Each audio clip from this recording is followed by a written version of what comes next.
कैलाशपुर नाम के एक छोटे से गांव में सरस्वती और रामेश्वरी नाम के दो औरतें रहते थे। उन दोनों के घर भी पास पास ही थे। सरस्वती बात करने के लिए तो चेहरे पे मुस्कान रखकर सभी लोगों से हंसते हंसते बातें किया करती थी, लेकिन दिल में सारे लोगों से नफरत ही किया करती थी। कोई भी हो, उसके सामने खुश नजर आया तो उससे बर्दाश्त ही नहीं होता था। लेकिन रामेश्वरी ऐसी औरत बिल्कुल नहीं थी। वो एक बहुत ही अच्छे दिल की औरत थी और उसका स्वभाव भी सारे लोगों के साथ बहुत ही अच्छा रहता था। कोई भी परेशानी में हो, जितनी उससे हो सके वो सारे लोगों की सहायता करती थी। रामेश्वरी का इकलौता बेटा था जिसका नाम राजू था। रामेश्वरी सोचती थी कि उसके बेटे राजू की शादी की जाए। उसके लिए वो एक अच्छे दिल की लड़की के लिए ढूंढ रही थी और उसे वैसी ही बहू मिल भी गई थी। राजू और स्वाति एक दूसरे से बहुत प्यार करते थे, हमेशा मिलकर रहा करते थे। उनका परिवार बहुत ही खुश रहता था, जिसे देखकर सरस्वती को बिल्कुल अच्छा नहीं लगता था। स्वाति अपनी सास को हमेशा अपनी माँ की तरह ही मानती थी और रामेश्वरी भी अपनी बहू को अपनी बेटी की तरह ही मानती थी। उनकी खुशियां सरस्वती से देखी नहीं जाती थी। फिर उसने एक दिन ये ठान लिया था कि उनके दरमियान कोई ना कोई झगड़ा जरूर करवाएगी।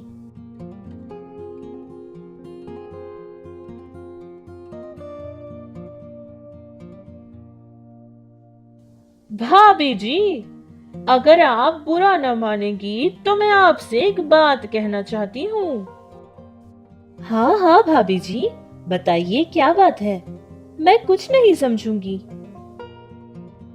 कुछ दिनों से देख रही हूँ कि आपने तो अपनी बहू को कुछ ज्यादा ही सर पर चढ़ा रखा है। आपको नहीं लगता कि आप उसे बहुत ज्यादा ही लाड़ प्यार कर रही है?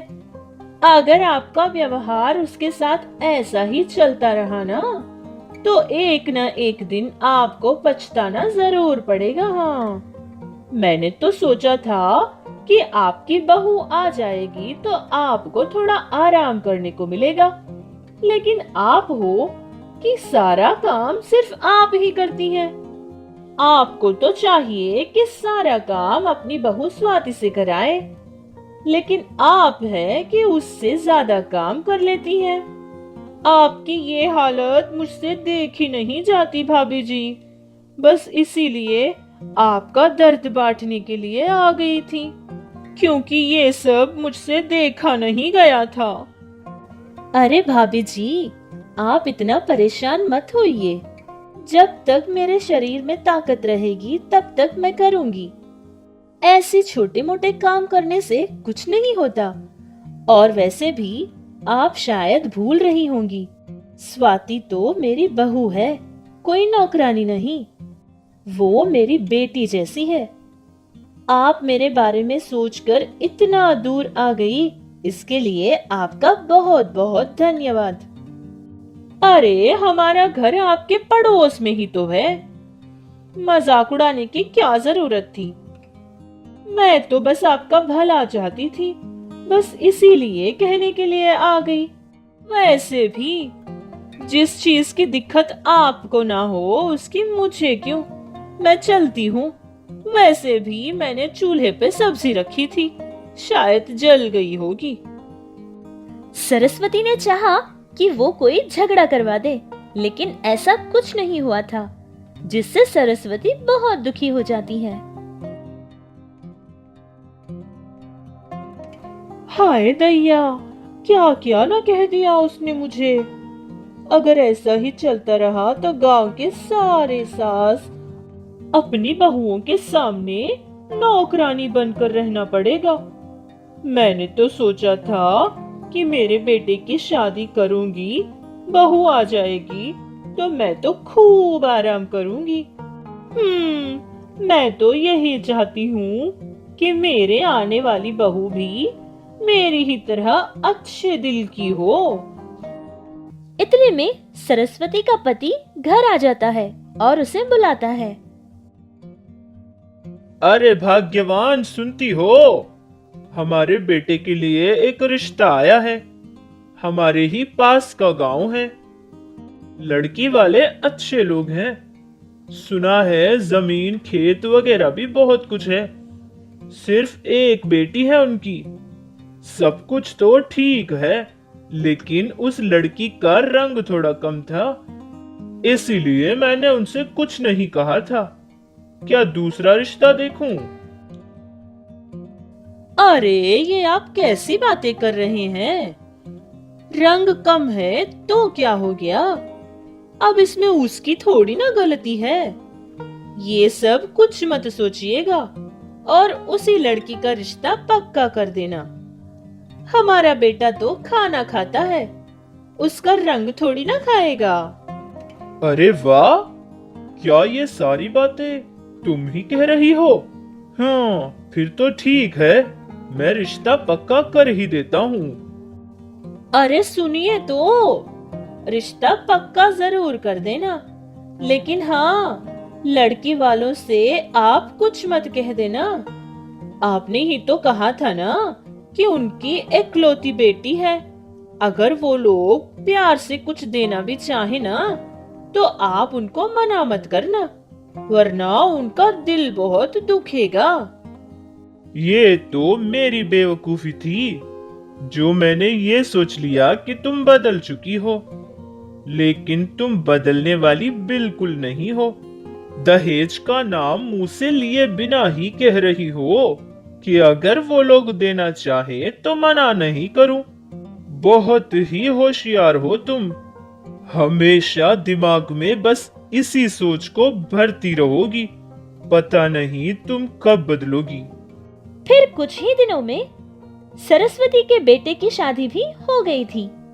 उसकी बहू दहेज में बहुत सारा सामान लेकर आई थी, जिससे वो अपनी बहू को कुछ नहीं कहती थी और बहुत ही प्यार से उससे बर्ताव करती थी। वो कहते हैं ना कि सोहबत का असर जरूर होता है। कुछ ऐसा ही सरस्वती के बहू के साथ भी हुआ था। सरस्वती के साथ रह रहकर उसकी बहू भी बिल्कुल उसी की तरह बदल गई थी। उससे भी लोगों की खुशी देखी नहीं जाती थी। इसी तरह कुछ दिन गुजर गए थे। फिर कुछ महीनों के बाद रामेश्वरी के बेटे राजू का बहुत बड़ा नुकसान हो गया था। वो जगह जगह कर्जा किया करता था, लेकिन उसको चुका नहीं पाता था, जिससे सारे कर्जदार उसके घर पर आ जाया करते थे। उनको देने के लिए भी उनके पास पैसे नहीं रहते थे। उनकी ये हालत देखकर सरस्वती और उसकी बहू दोनों ही बहुत खुश हो जाया करते थे। फिर एक दिन राजू ने सोच लिया था कि वो शहर जाकर कोई काम करेगा, जिससे पैसे कमाकर उनका कर्जा चुकाएगा। रामेश्वरी और उसकी बहू स्वाति दोनों अपने ही घर के आंगन में कुछ सब्जियों के पौधे लगाए थे, और जो सब्जी उनके आंगन में उगती थी उन्हीं को पकाकर खाया करते थे। ये सब देख रही सरस्वती हमेशा यही सोचती रहती थी कि उनके घर का हाल और बिगड़ता जाए, और कभी ना कभी रामेश्वरी उसके पास कुछ पैसा मांगने के लिए आएगी। और एक दिन उसने ये सोचा कि अगर ऐसा ही चलता रहा तो वो उसके पास पैसा मांगने कभी नहीं आएगी। फिर एक दिन रात को जब सारे लोग सो गए थे, तब सरस्वती और उसकी बहू आकर उनके घर के पेड़ पौधों में कुछ दवा डालकर चले जाते हैं, जिसके असर से कुछ ही दिनों में उनके पेड़ पौधे एक एक करके मरने लगे थे। लेकिन फिर भी रामेश्वरी और उसकी बहू दोनों ने कभी किसी से इस बात का जिक्र तक नहीं किया था। वो दोनों वैसी हालत में भी चुपचाप घर में ही रहा करते थे। फिर एक दिन दोपहर का वक्त था।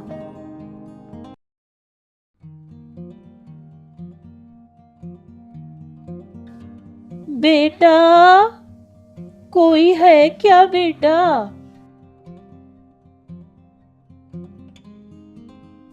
अरे माँ जी, कौन है आप?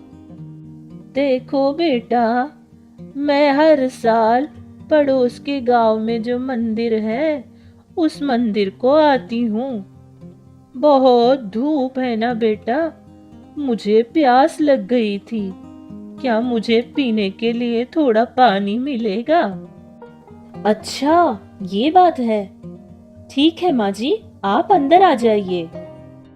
ये कहती हुई रामेश्वरी उस बूढ़ी औरत को अपने घर के अंदर ले जाती है और स्वाति उस बूढ़ी को एक गिलास में पानी लाकर देती है।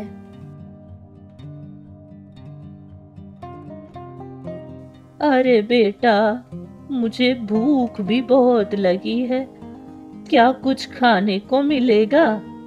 अरे नानी जी, वो आज हमारा उपवास था तो आज हमने खाने में कुछ नहीं बनाया था, लेकिन हाँ, तरबूज के कुछ टुकड़े हैं, क्या आप खाएंगी?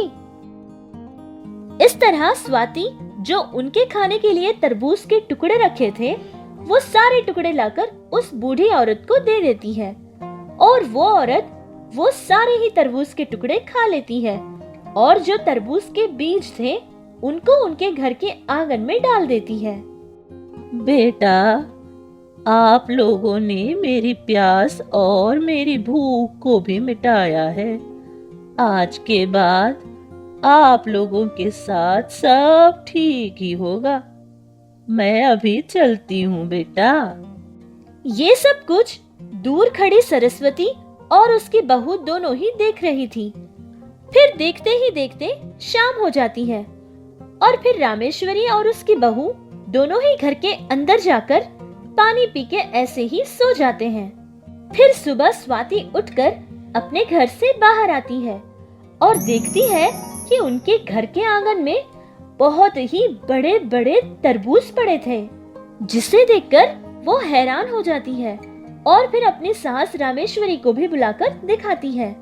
फिर दोनों सास बहू बहुत ही ज्यादा खुश हो जाते हैं और फिर तरबूज को खरीदने वालों को बुलाकर वो सारे तरबूज बेच देते हैं, जिससे उनको बहुत अच्छा फायदा मिला था और उन पैसों से वो लोग सारी घर की चीजें खरीद लेते हैं जो चीजें उनको चाहिए थी। और फिर उस रात दोनों ही पेट भर के खाना खाकर आराम से सो जाते हैं। फिर दूसरे दिन सुबह रामेश्वरी और स्वाति दोनों ही घर से बाहर जाकर देखते हैं। फिर से उनके घर का आंगन बड़े बड़े तरबूजों से भरा पड़ा था। ये सब देखकर वो दोनों बहुत ही खुश हो जाते हैं। बेटा स्वाति, शायद भगवान को हम पे तरस आ गया है और भगवान ने ही हमारी सहायता की है। हमारे घर जो बूढ़ी औरत आई थी ना, वो कोई मामूली औरत नहीं, वो एक देवता थी, देवता। हाँ माँ जी, ये बात हम आपके बेटे को बताते हैं। फिर रामेश्वरी और स्वाति ये सारा किस्सा राजू को फोन पे बता देते हैं। फिर राजू भी बहुत खुश हो जाता है और वो अपना काम छोड़कर अपने गांव वापस आ जाता है और फिर तरबूज की कटाई करके मार्केट ले जाकर बेचा करता था, जिससे राजू को बहुत ही अच्छे फायदे मिलते थे। फिर कुछ ही दिनों में उसने अपना सारा कर्जा चुका दिया था। ये सब कुछ देख रहे सरस्वती और उसकी बहू से बर्दाश्त ही नहीं हो रहा था। उन्होंने सोचा कि ये जादुई तरबूज उनको भी चाहिए। फिर उन दोनों ने मिलकर एक योजना बनाई थी। जब रामेश्वरी के घर के सारे लोग सो गए थे, तब वो दोनों जाकर उनके आंगन से एक तरबूज को काट लेते हैं और चोरी चुपके ले जाकर तरबूज को काटकर उसके बीज अपने आंगन में गढ़ा देते हैं। फिर दोनों सास बहू पूरी रात ऐसे ही बैठे रहते हैं। वो सोए ही नहीं थे। जैसे ही सुबह हुई थी, उन्होंने देखा कि उनके भी आंगन में बड़े बड़े तरबूज निकले हुए हैं। फिर फौरन ही जाकर उनमें से एक तरबूज को काटकर घर के अंदर ले जाते हैं। जैसे ही उन्होंने उस तरबूज को काटा था, वैसे ही उसमें से बहुत बड़े बड़े जहरीले सांप निकलने लगे, जिसे देखकर दोनों सास और बहू डर जाते हैं और वहां से भाग जाते हैं। देखा आपने कि हम अगर किसी के साथ अच्छा बर्ताव करेंगे तो भगवान भी हमारे साथ अच्छा ही करेंगे। अगर हम किसी का बुरा चाहेंगे तो भगवान भी हमारा भला कभी नहीं होने देंगे।